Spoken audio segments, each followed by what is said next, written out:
Hello, and welcome back to Wildlife Quest. Today, we are doing something different. Rather than touring an exhibit or single area in a big zoo, we are covering a smaller zoo in a single episode. Welcome to the Orchideeënhoeve, which basically translates to the orchid farm, which is what the place had originally been since 1919, and partly still is. Around 1990, the place started focusing more on recreation and opened indoor gardens for visitors to wander through. Since then, the place has added a lot of animals, turning the place into an all-out tropical experience. Today, I'll be taking you through the multiple rainforests and animal exhibits. So, without further ado, let's start our tour. The first hall we enter is the Amazonian rainforest. Immediately, you'll find that there's a main pathway, but throughout most of the zoo, there are also adventure trails taking you deeper into the jungle. One of these trails gets us up close with the first animals we spot. A pond filled with koi and red and yellow-eared sliders. These animals are found all over the zoo and are a great addition to give some life to the many waterways and ponds scattered throughout, with more than 100 turtles. As we follow the water upstream, we come across some free-roaming birds, such as the crowned pigeons. And we finally meet the first species that is actually native to the Amazon rainforest, the Doko toucan. The toucan's iconic bill is made of keratin and is mostly hollow, except for the honeycomb-like structure inside. This means that the bill is not too heavy for the bird to fly or move around with. They can use this long bill to reach for fruits. As mostly frugivores, the birds play an important role in spreading seeds throughout the rainforest so that new plants can grow. Another South American bird you might come across in this hall is the ringed teal. Now, while trekking through this rainforest, you might hear some squeaking coming from up in the trees. The thing you are most likely hearing is the white-lipped tamarin. They are also known by the name red-bellied tamarins, which highlights their other noticeable feature. These mustachioed fellows are expert climbers as they jump from branch to branch thanks to their sharp claws, ensuring a secure grip. These monkeys are very active and social. In Orchideeënhoeve, you'll find 3 of them. Another species which is supposed to be found here is the white-eared marmoset. They unfortunately seem to be off display at the moment, although I did catch a glimpse of them in the next hall. But before we go there, there's one more pond to show you. This one is home to red-tailed catfish. If you dare, you can even feed these fish with some shrimp for a small fee. Okay, so time to enter the next room, which is called the Orchid Garden. As the name suggests, this place is mostly to show off some beautiful plants in a naturalistic environment. Since there's water in this hall, it is naturally teeming with sliders and carp. At the end of the hall, however, we find another monkey species, the golden-headed lion tamarin. They live only in the Atlantic rainforests of coastal Brazil and are extremely impacted by its deforestation. These endangered monkeys are currently housed in a netted exhibit and are not free-roaming. Just like the previous monkeys, these tamarins were placed here by AAP, who rescue exotic animals from illegal pet trade and in situations of neglect. In the Orchideeënhoeve, these monkeys can live the rest of their lives in a simulated wild setting with good animal care. Next up, rainbow lorikeets. In the lorikeet garden. And of course, yes, you can feed them. For a small fee, you can get a little cup of nectar mixture to take into the aviary. The place is covered in Australian-inspired murals to reflect the home range of these small parrots. They are one of the most commonly observed birds in Australia, even becoming pests in several areas.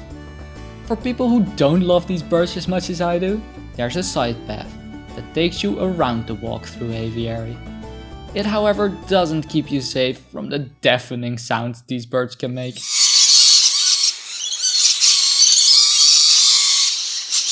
As we exit the Orchid Garden, we see the zoo's next upcoming project. Here, they are working on building multiple freshwater aquaria for species such as arapaima and stingray.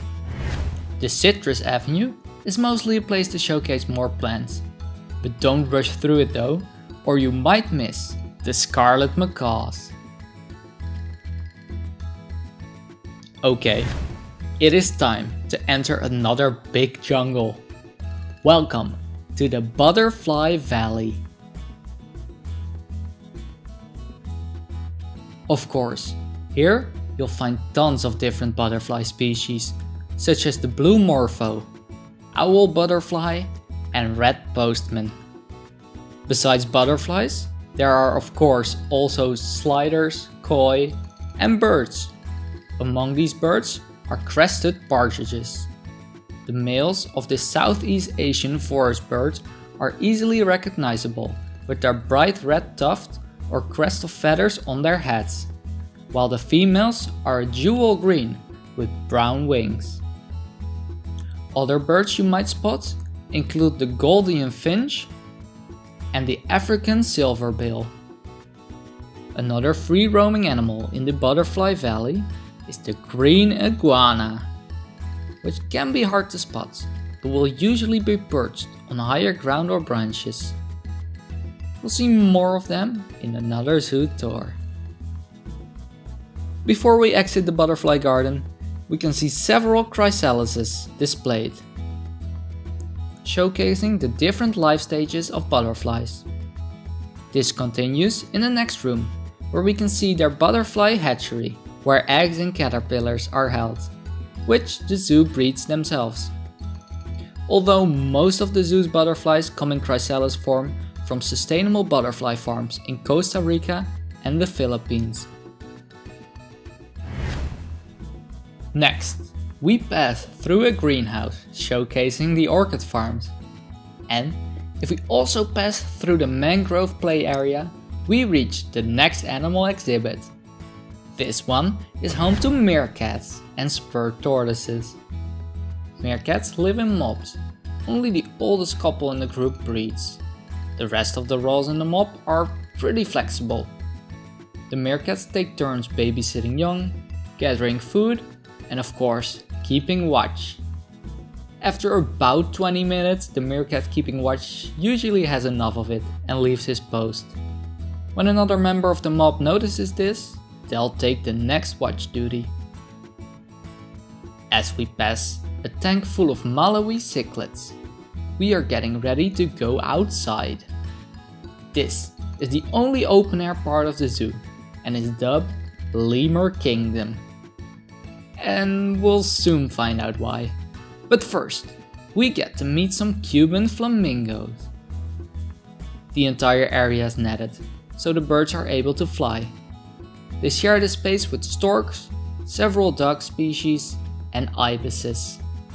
If you loved getting overrun by birds in the Orchid Garden, you'll love that you can also feed the ducks and ibises. The flamingos, however, prefer tiny crustaceans, larvae and algae in shallow water.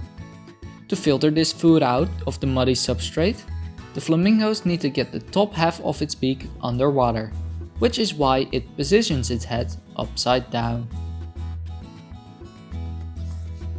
Now we can see the Lemur Island, although the usual inhabitants are missing.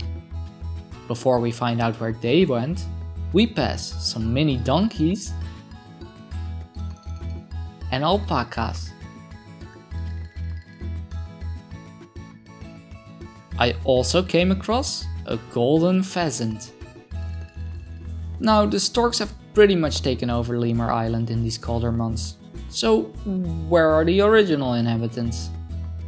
The ring-tailed lemurs can be found in their indoor enclosure.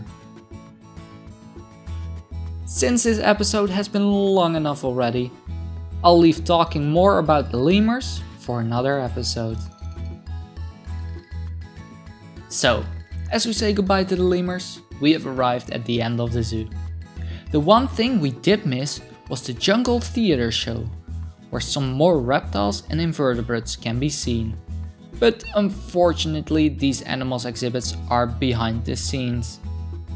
So, that concludes our tour of the Orchideeënhoeve. Let me know what you thought of the zoo and what you'd like to see next in the comments down below. Thank you very much for watching, and I'll see you next time on Wildlife Quest.